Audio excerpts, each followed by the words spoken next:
a minute, you don't even think it's a theory?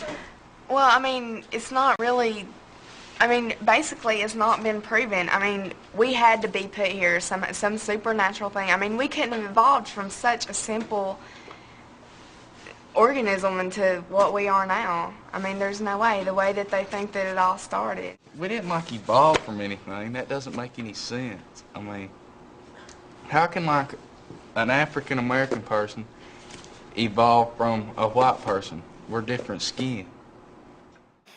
Whether you agree with these statements or not, one thing is true. They are not based on facts. Opinions like these are not uncommon, even though there is scientific evidence to refute any of the claims. Despite the fact that the ideas have a strong following, should they still be taught in schools? The state of Texas has taken the matter of answering this question into its own hands using an unexpected means: textbooks. Texas is really critical to all the different textbooks throughout the country. Why? Because they order 48 million textbooks annually to either buy or distribute through Texas. So they have a $22 billion educational fund. So when Texas decides to put something in a book, well, that goes all across the country because they're so important, such an important state that the publishers publish the books according to what Texas does. What is happening in Texas is that whoever is on that school board is trying to actually rewrite history by not allowing students to know what the truth is and instead attempting to create indoctrination and a political ideology. The first change was in 2009 when the science curricula was modified to include having students question the age and origin of the universe, while also examining the sudden appearance of lineages in the fossil record. In March of 2011, the Texas State Board of Education started to discuss the changes to public school textbooks that only occur every decade. Though no revisions have been imposed yet, it is certain to occur before the year ends. History and social studies have already been affected. For example, the new standards require that textbooks mention pillars of the conservative movement like the moral majority, the National Rifle Association, and the Contract with America. God bless America. With no liberal counterbalance. And they insist that the words of Jefferson Davis, president of the Confederacy during the Civil War, be considered alongside those of Abraham Lincoln. Here are some of the things the conservatives tried and failed to do. Have the president called by his full name, Barack Hussein Obama, which some called an attempt to raise questions about his faith, and even rename the slave trade as the Atlantic Triangular Trade.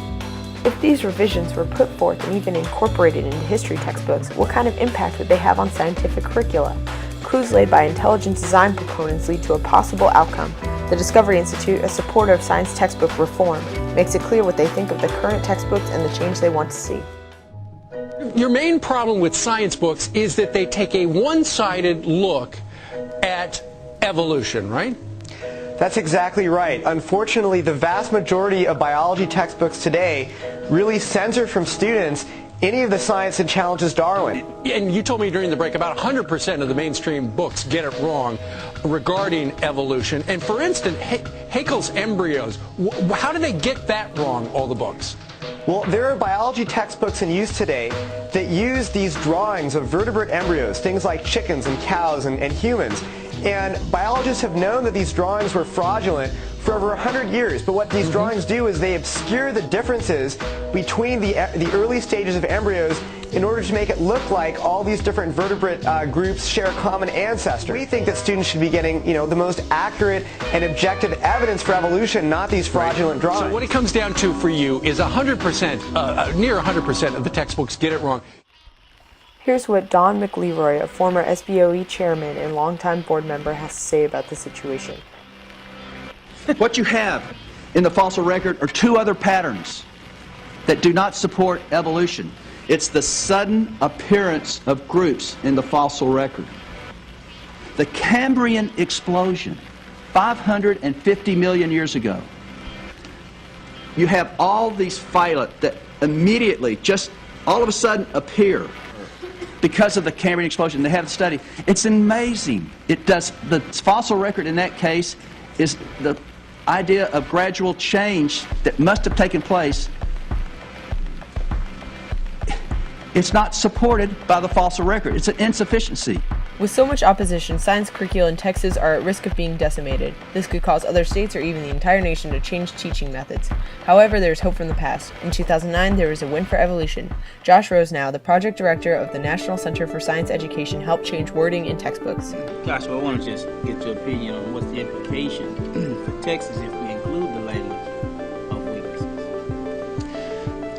I think there's already been some discussion. Some people have been speaking about the nature of textbooks as they stand now, where basically they've been carving out a section of it and saying, we'll call this strengths and weaknesses, because it's language that's not scientifically very meaningful. It's hard to know what someone's looking for when they say strengths and weaknesses.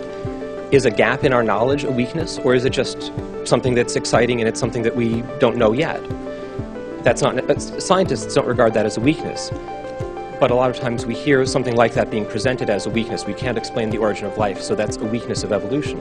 I'm not sure that that's fair. So the language that's in the standards now, the analyze and evaluate language, is much more accurate. It gives a lot more. It means that textbook publishers don't have to sort of invent weaknesses just to fulfill that requirement. It means that they can write about science as it's practiced and as the scientific community understands the term. Small successes from the past won't help keep evolution in future textbooks. Rally, petition, or protest if Texas's leverage comes to your local school board. The influence is closer than you think. I want to thank you for the work you do for the children of Texas and for the children in the other 49 states. You are a truly unique group of elected servants of the great state of Texas.